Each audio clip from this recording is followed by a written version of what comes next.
All right, welcome back for another episode of Acura Honda Classic, and we are back again with the NA1 NSX that you saw on the previous video, where we did some maintenance on it. We got the timing belt in, new water pump, we ordered some new pulleys for the Supercharger as well.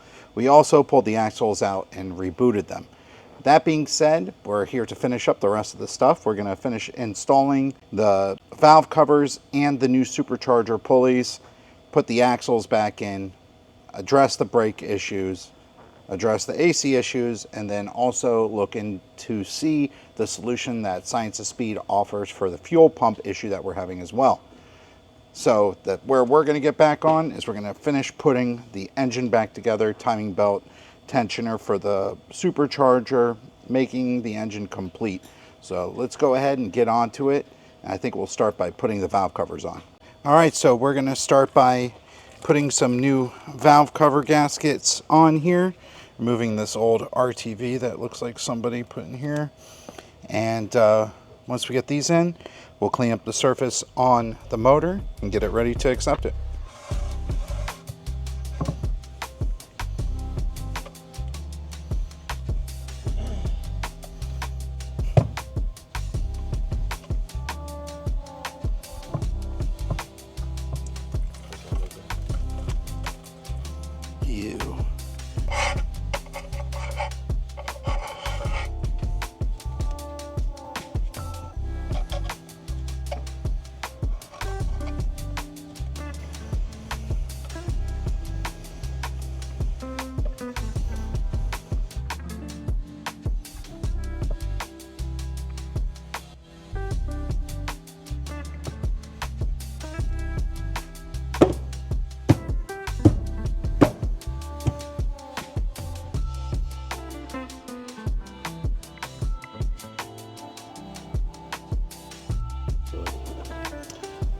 On all of these motors where your valve cover gasket makes a sharp turn, you want to make sure that you apply Honda Bond. There's going to be at the edge of each one of these cam caps. That'll make sure we don't get an oil leak there.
There we go. Pretty good, John. It's not my first rodeo. Done a few of these things.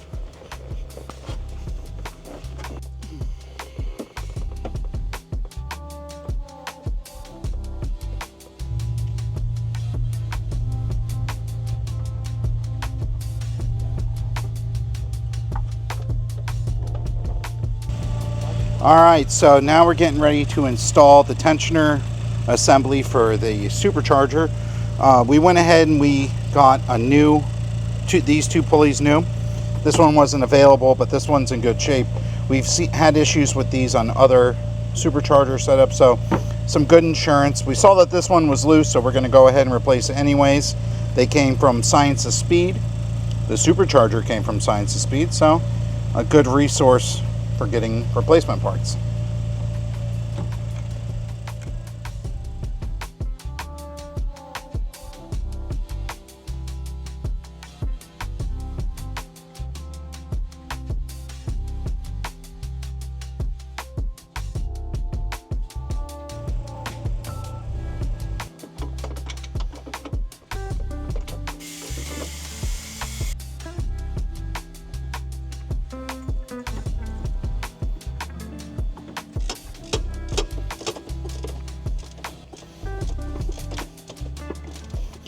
So we're over here tightening up the alternator, and we were talking about these early NSXs they're not drive-by-wire. Honda actually first implemented drive-by-wire on the NSX, and before then, these throttle cables. Funny thing is, the throttle cable goes from the pedal, so your pedal's here, it comes up, goes around, up through the center console, up the center console, behind the seats, up the firewall, around here to there. It's probably the longest throttle cable that these cars have. I don't know, it's kind of insane. We wrapped up most of the alternator stuff up there, or I should say alternator, supercharger, tensioner system. So now we're going to head back down to the bottom, reinstall the AC belt tensioner, the crank pulley, and also the oil filter housing as well. And also put a couple new hoses on there because we saw some were a little worse for the wear. And then we'll slap the axles in after that. We're still waiting on a dry belt for the Supercharger. This one's in good condition, but there's no point in us not putting a new one on if we have it out.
All right, so we got the crank pulley all assembled.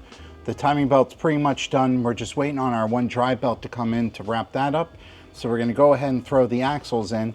When we removed this one, we didn't want to risk the axle seal leaking because it's just not something we want to go back and replace. So we got a new axle seal for it. We're gonna go ahead and tap this into place and then put our axle in. You have to be a little bit careful with these because there's no backing to stop it from going in. You want to try and get this inner lip right here flush with the case.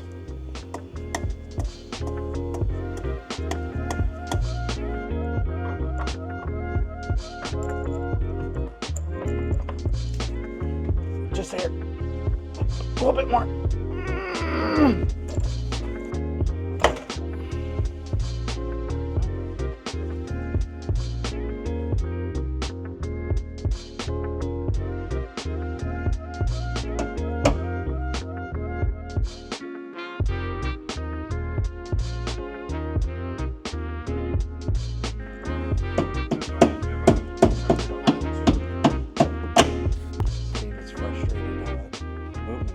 You know what I'm talking about? I don't think the viewer know what you're saying. Well, I say that a B series motor is very classy. And you know, I know it's not quite as fast as a K series, but in the end, when you pop the hood on that beautiful Honda Civic over there and you see that B series, that was meant to be in that car, not the K series that's sitting in there like this, you know, and you gotta chop the car up to fit it in there. Your AC may work, it may not work.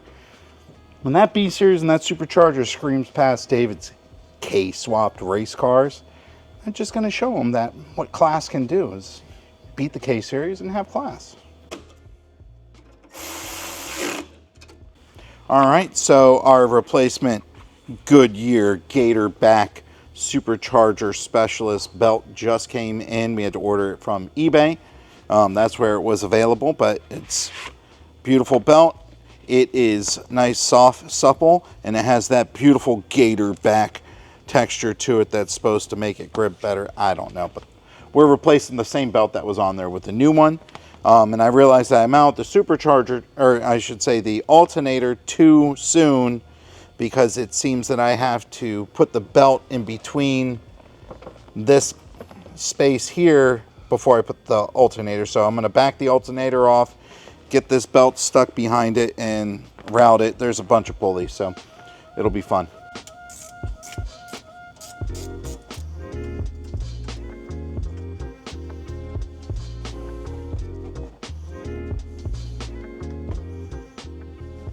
All right, so we got the dry belt on. I have it set pretty tight right now. I think we'll start it up and then readjust it. But so far so good. I figured the routing out. It is complicated, and I took pictures ahead of time, and that's what's helped me to... No, I took pictures. Mike took pictures. Thank you. On his phone. I took the pictures with his phone. I still took the pictures. Oh, picture. Yeah, I'm a picture man. But now I'm just taking up some of the slack on the AC belt. And then we'll be pretty wrapped up on the engine after that.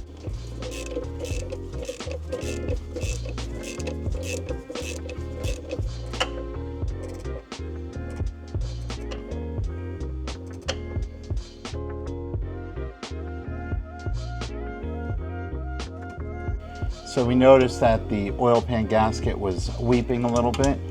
And sometimes on these gasket style oil pans, you have to retorque them after they've been through a few heat cycles because they just tend to loosen up.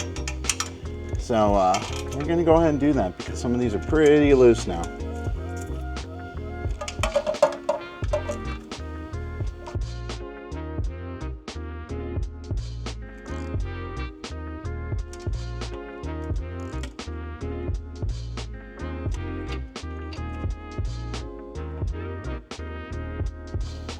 Oh, still over that, John. That is the local chicken place coming up to say, how you doing?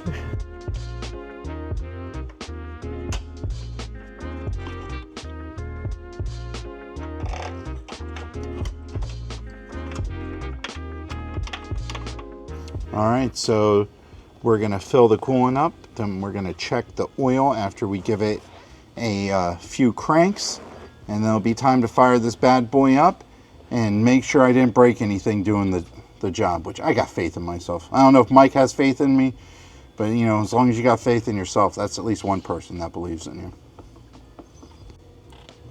Get that? Yeah. That's good there. I have one more spot to get at, then we're gonna start up and then let the car bleed itself some more, then we'll go back and check our bleed points another time. We have one bleed point on the thermostat housing, one on this tube right here that comes from the back, and then two more up in the front, one on the radiator and one on the heater core plumbing assembly. All these need to be purged of air after draining the system out like we did. So it's a little bit of a process. It's a little messy because it all drains down, but you throw a little water on it and it all cleans up real quick. Ready to go, John? We're ready to go. Let's see if the fuel pump's gonna hang us up or not. Go.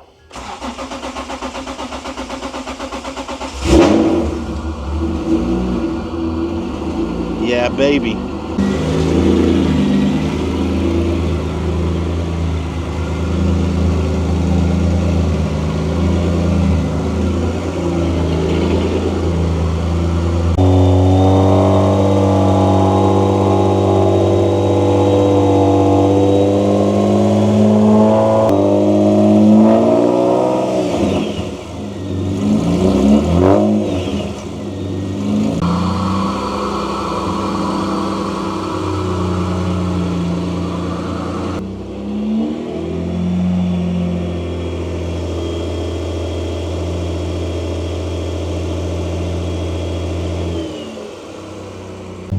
We got the fan running. That means it is getting up to temperature. Our thermostat is opened up. It's cycled a few times already. We have bled our other 2 points up here. And I think the timing belt job's pretty much complete. So now our next step is gonna be replacing this brake master cylinder because now the brakes go straight to the floor. And that's pretty scary when you got this kind of power behind you or in any car to not have brakes. So we'll start by replacing this, flushing out the brakes, and then we'll move on to the inside on the fuel situation.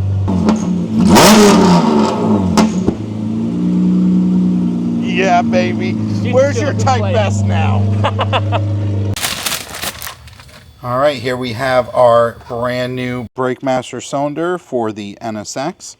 We're going to go ahead and get this thing on the bench here and bleed the air out of the system so that we don't pump air into the rest of the system. They call that bench bleeding. And then we'll go ahead and install it on the car and then flush out all the brakes on the rest of the car so it's got nice, fresh, new fluid in it, because we have no idea the last time the fluid was changed in this. The first thing we'll do is we'll get the top off here, get it over to the side, then we're going to use our vacuum bleeder to pull all the old fluid out.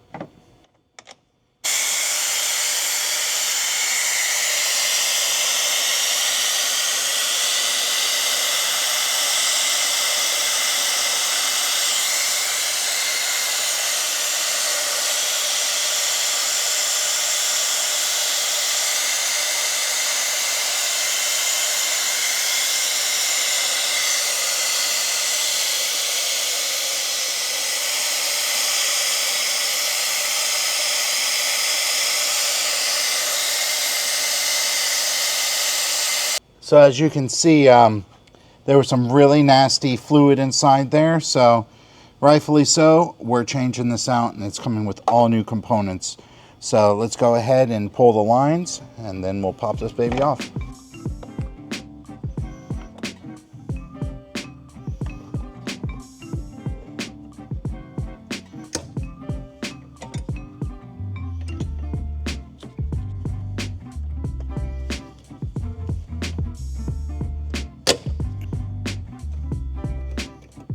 Oh, yeah, a lot easier now. So now we can turn by hand.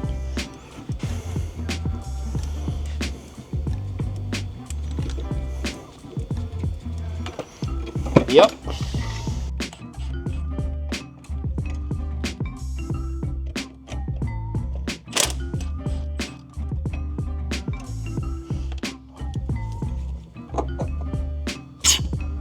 Ooh, baby.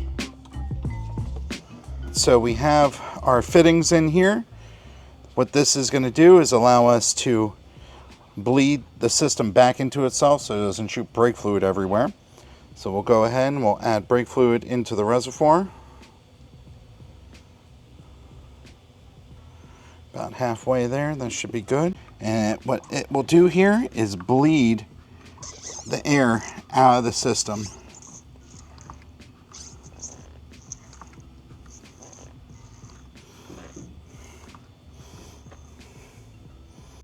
All right, so we got the system bled out pretty nice.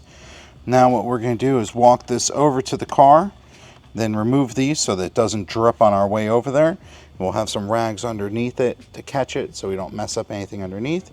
We'll hook up our new lines, bolt it back into place, and then bleed all the four wheels.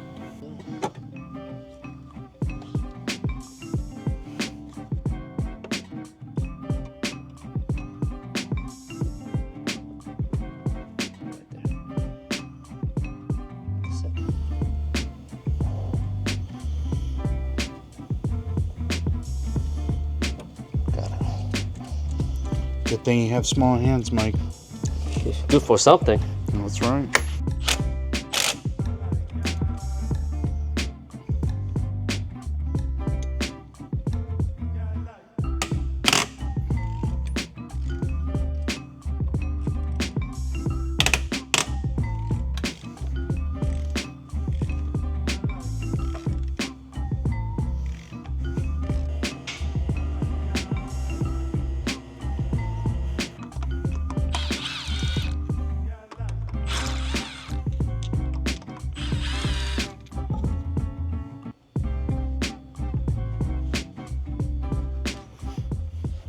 So we're gonna go ahead and start bleeding out all the old fluid through the system. We're gonna run a lot of brake fluid through here.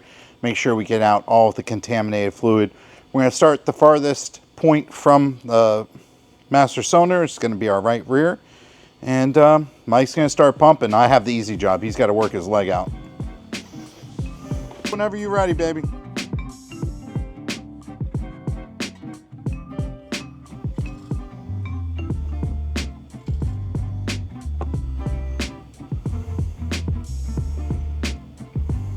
How's the fluid, John? The fluid is not so very good looking, Mike. It's very sad. This car was neglected in the fluid department, but we're taking care of that at AHC Garage. Ew, oh, starting to clear up. All right, I'm gonna move to the inside one.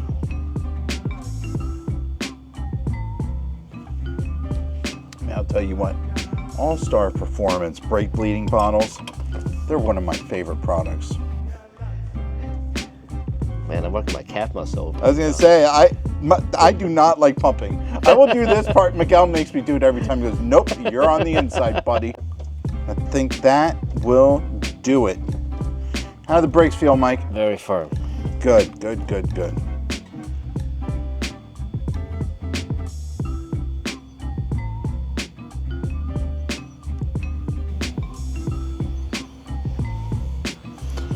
Nothing but the finest Acura .3 brake fluid for this high-performance race car. Pump kicked on.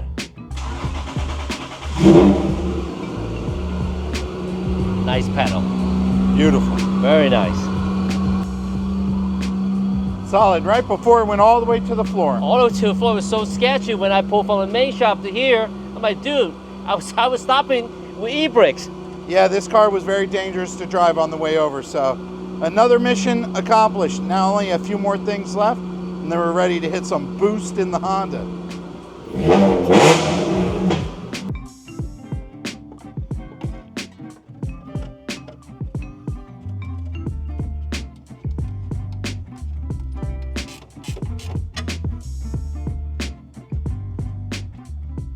Up. And now we're on to the starting issue this car was having. So it has had one fuel pump go bad on it, and it's always had somewhat of a starting issue over the years. They upgraded the fuel pump, I believe, to like a 355 or a 410. I'm not sure what's in there, but I know it's not 225 Walbro, which is what the factory wiring can sustain. That being said, the wiring on all old Hondas, whether it be NSX, e.g. Honda Civic hatchback, your EK, whatever, the factory wiring does not have the proper gauge wire to allow the fuel pumps to run at the proper amperages. So upgrading these harnesses is a pretty awesome thing for this. So this one, you could hear it when you would cycle the key. Sometimes the fuel pump would turn on, sometimes it wouldn't. It has a brand new fuel pump relay, and that problem is known by Science of Speed, so they came up with a solution, which is a fuel pump relay, a little power block for other things you want to power, and this is the harness that goes from the fuel pump into the factory plug wiring harness. We're going to upgrade the wiring on that as well. So to do that, we have to drain some gas out of this, drop the fuel tank, take some stuff apart inside, some more stuff in the engine bay, get this thing down, swap out the wiring. We'll show you how we do it. All right, so the first thing we have to take off is our shift linkage, because we have to remove this bracket right here that holds the shift linkage in order to drop the gas tank. So we'll go ahead and remove the linkage from the transmission, get this bracket out the way. This being an older Honda, it has an actual drain on the tank, and we'll drain out as much gas as we have room to store for here to make it lighter on us. It has over half a tank, figures, and we'll do our best not to drop it on our heads.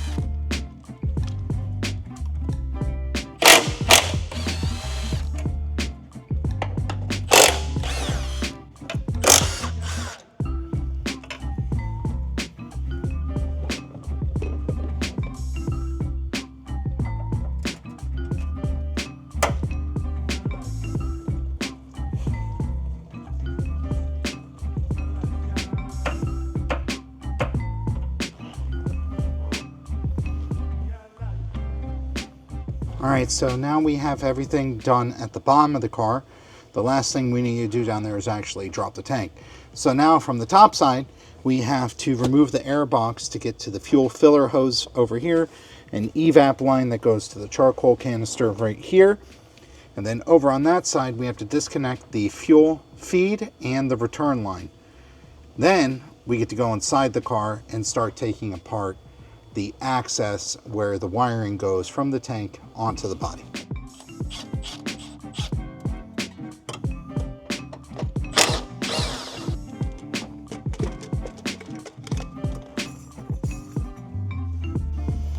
Oh, looks like we might need a new one of these too.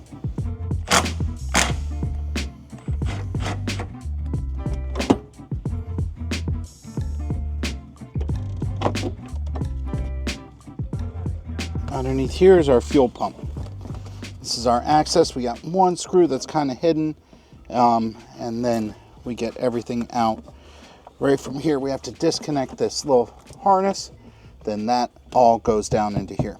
This is some of the stuff that we'll be upgrading.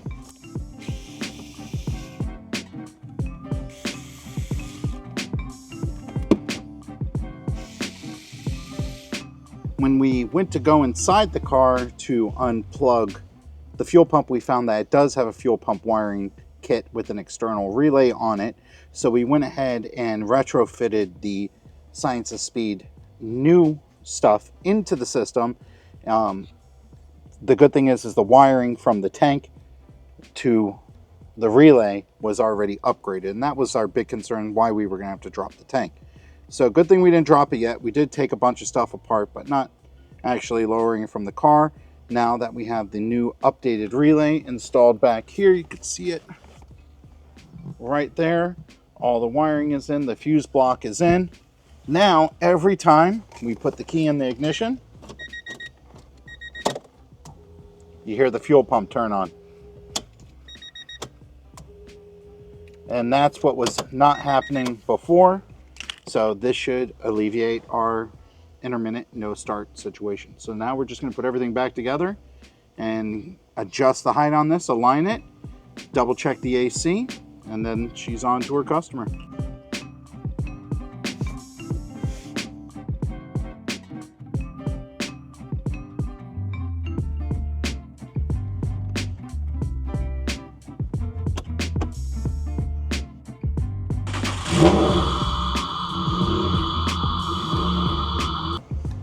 All right, so we're going to go ahead and evacuate the Freon that I put in here to test for leaks, and then replace the two O-rings that we found that were faulty, then put the system under vacuum and recharge it all. You know what I'm hearing, John? Probably hearing some car that wishes it was as cool as the NSX. I think it's Type S Terry. What do you think TJ stands for?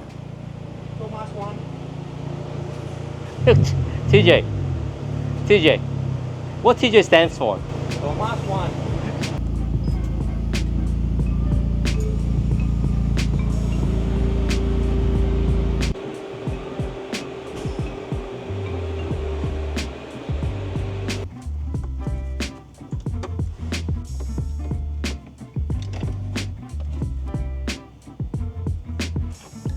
O-ring is seen better days. Yep, get him right off. Which one was leaking, John? The top or the bottom or both? The bottom one was leaking, but I figured since we were in here and we had the system open, it would make sense to replace them both. So that's what we're gonna do. Oh, hello. It's different. Let's see.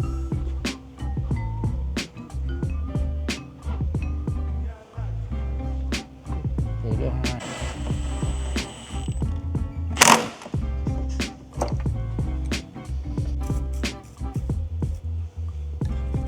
All right, so now we replace the two O-rings, and we will go ahead and draw down about a 10-minute vacuum on the system. Make sure that holds the vacuum. That'll let us know if we have any other potential leaks. Then we'll charge it up. We already have dye in the system. Send the customer on their way, and if it leaks, we'll have a trail of where it came from for future diagnosis.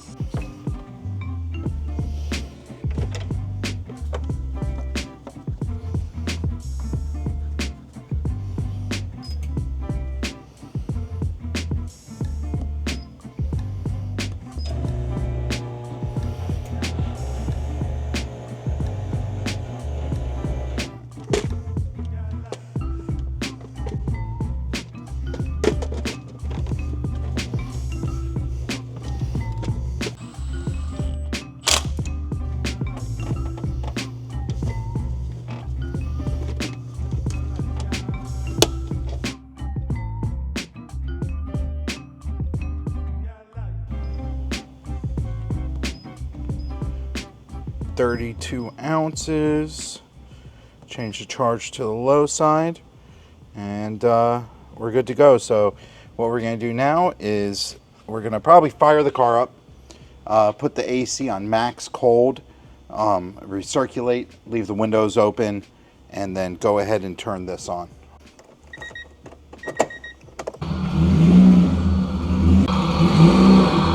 Ready when you are.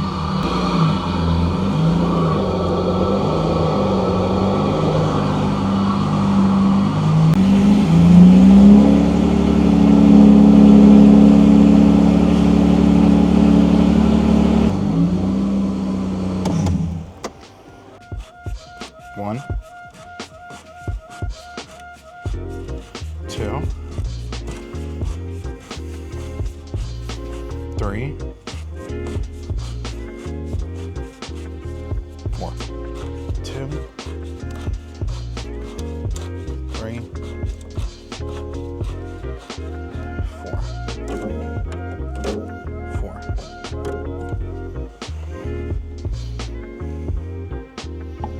And guys, John is a very confident man, as you can see. He put in all the lug nuts on the wheels. Hey man, don't make fun of me. I hope I got it right. What are the chances that you get it right the first time, John? Well, I mean, we're not dealing with Type S Terry, so there's a high potential of it coming through, you know?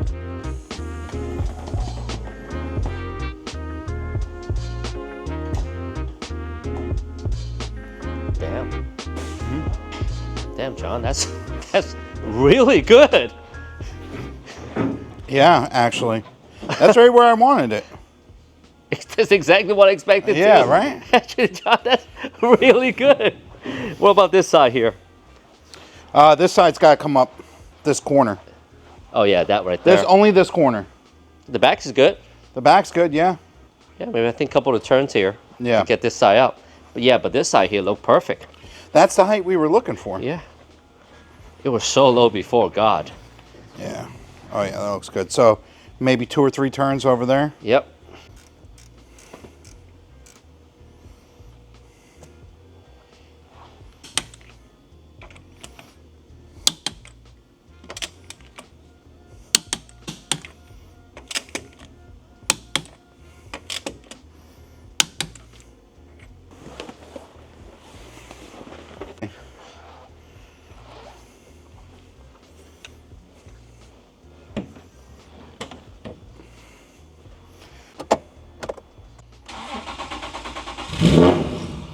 Every time. Every time, baby.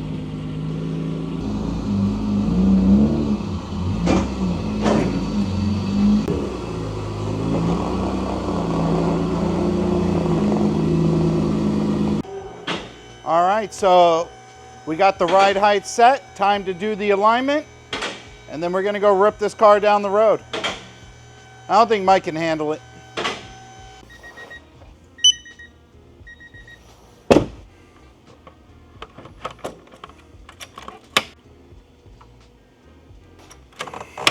Ready to roll.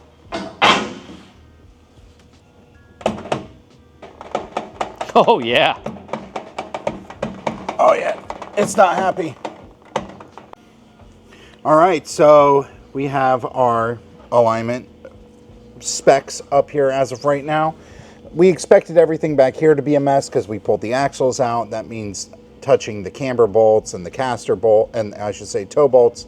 And the front is out pretty seriously as well, but that may have to do with the back being out. So we always start in the back.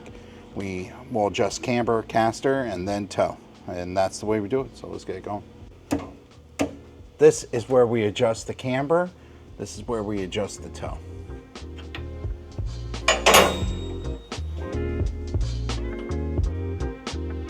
Looks like 3 might be our max, right where it is.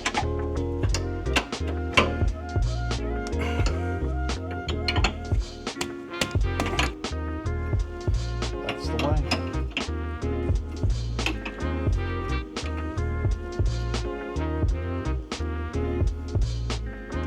So once we corrected everything in the rear, it brought our front real good.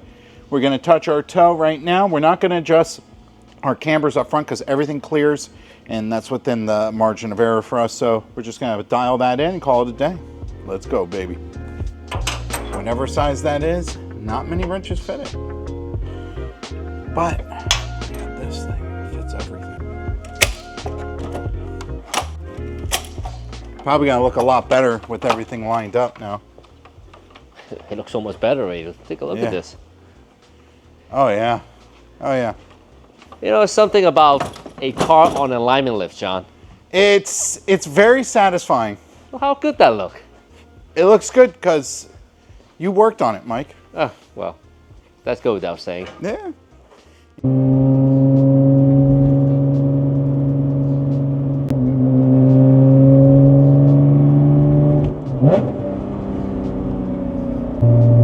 All right, so we got her on the road.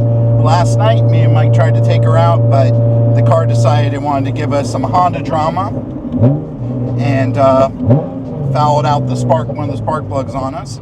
So we brought it back in the shop. We threw a new set of NGKs, gapped them to 32 thousandths, and now this thing is running great. The brakes are working awesome. It drives straight down the road. I really can't complain about anything other than it's very loud.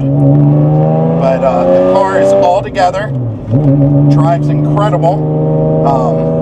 I'm taking it easy right now because this is business hours and we don't want to get anything in trouble, but this car is absolutely incredible. I hope that you guys enjoyed this as much as I did, because this was a real treat. Be sure to like, comment, follow, and tell us what you think about this video. Be sure to stay tuned for the next one.